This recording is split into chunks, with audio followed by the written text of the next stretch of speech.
Quand on regarde un match de foot, surtout chez les jeunes, on a parfois l'impression d'un joyeux chaos, pas vrai? Et pourtant, ce qui ressemble à une mêlée désorganisée cache bien souvent un plan incroyablement précis, une sorte de chorégraphie. Aujourd'hui, on va décortiquer le plan en jeu d'une équipe de jeunes de 14 ans et on va voir que les principes tactiques qu'ils appliquent sont d'un niveau assez bluffant. Et c'est la question de fond finalement. Comment on passe d'une collection de talents individuels à une véritable intelligence collective? Ce n'est pas juste une question de technique ou de vitesse. Non, le secret, il est ailleurs, dans quelque chose de bien plus fondamental. En fait, la réponse, elle est là. Tout commence par une idée commune, une philosophie de jeu que chaque joueur non seulement comprend, mais a vraiment dans la peau. C'est ce cerveau collectif qui va ensuite guider chaque décision sur le terrain. Allez, entrons dans le vif du sujet. Cette philosophie, elle repose sur 4 grands piliers. Il faut voir ça comme les 4 commandements qui dictent absolument chaque mouvement à chaque instant du match. Premier pilier, l'intensité. Mais attention, ça ne veut pas dire courir partout sans réfléchir. C'est un engagement total. C'est offrir une solution permanente à ses coéquipiers et surtout, à la seconde où le ballon est perdu, la réaction pour le récupérer est collective et instantanée. Il n'y a jamais de temps mort. Deuxième pilier, la position. Là, on parle de pure discipline tactique. Chaque joueur est responsable de sa zone, il la connaît par cœur. C'est cette structure qui est essentielle pour que l'équipe garde sa forme, contrôle l'espace et surtout ne laisse jamais de trou béant où l'adversaire pourrait s'engouffrer. Le troisième pilier, c'est le contrôle. Avoir le ballon, c'est une chose, savoir quoi en faire, c'en est une autre. L'équipe cherche à dicter le rythme du match avec une circulation de balles intelligente, en alternant les moments de patience pour préparer une attaque et les accélérations soudaines pour frapper au bon moment.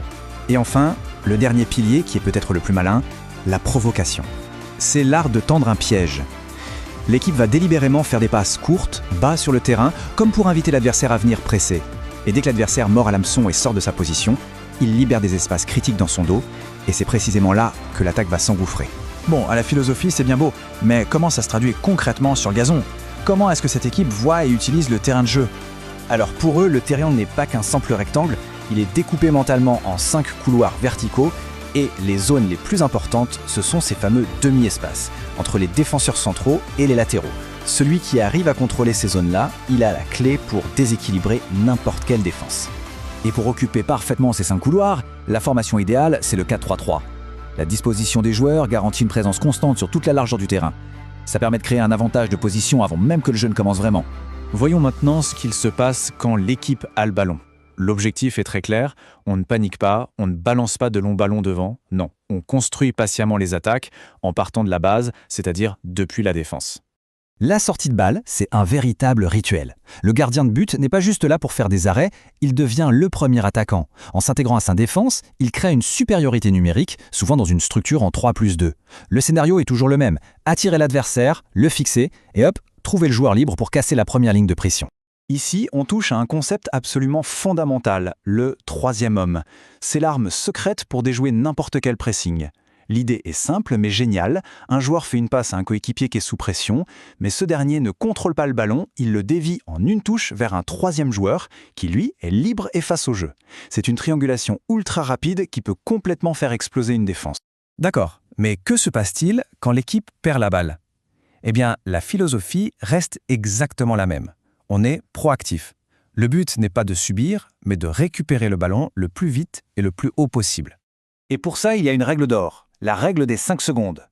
Dès l'instant où le ballon est perdu, l'équipe lance un contre-pressing hyper intense et collectif. Les joueurs les plus proches ont 5 secondes pour harceler l'adversaire, couper les passes et récupérer la possession. Si ça ne fonctionne pas, alors seulement on se replie. Et ce pressing, il n'est pas fait au hasard, il est intelligent. L'idée, c'est de guider l'adversaire là où on veut l'amener, vers la ligne de touche qui agit comme un défenseur supplémentaire. L'équipe ferme alors l'axe du terrain, bloque l'accès aux demi-espaces et tout le bloc se déplace de façon compacte pour étouffer le porteur du ballon et le forcer à faire une erreur. On en arrive au moment qui peut faire basculer un match, les transitions. C'est quelques secondes cruciales juste après un changement de possession, où le jeu est le plus désorganisé et où les meilleures opportunités apparaissent. L'état d'esprit ne change pas, qu'on vienne de gagner ou de perdre le ballon. À la récupération, le premier réflexe, c'est toujours de regarder vers l'avant pour lancer une contre-attaque fulgurante. Si c'est bloqué, pas de problème, on sécurise la possession. À la perte du ballon, c'est le fameux contre-pressing de 5 secondes. Et si ce pressing est battu, pas de panique, l'équipe recule pour reformer un bloc défensif solide. C'est cette double mentalité qui fait toute la différence. Et quand on met tous ces éléments ensemble, on voit que c'est un puzzle qui s'emboîte à la perfection. De la construction à la finition, en passant par chaque phase de transition, tout est guidé par les mêmes principes. Créer une supériorité, contrôler les espaces clés et réagir vite et tous ensemble. C'est une véritable machine bien huilée. Finalement, toute cette complexité tactique pourrait se résumer en une seule phrase. C'est un peu le mantra de l'équipe. Il s'agit de savoir lire le jeu, de comprendre quand il faut accélérer, quand il faut temporiser, et de toujours maintenir l'organisation collective. Et ça nous laisse avec une question assez fascinante. Quand on voit qu'une équipe de jeunes peut maîtriser un tel niveau de coordination, ça interroge. Pour former les grands joueurs de demain, qu'est-ce qui est le plus important ? Dénicher des talents bruts exceptionnels ou développer des philosophies de jeu intelligentes qui permettent à tout un collectif de s'épanouir ? La question reste ouverte.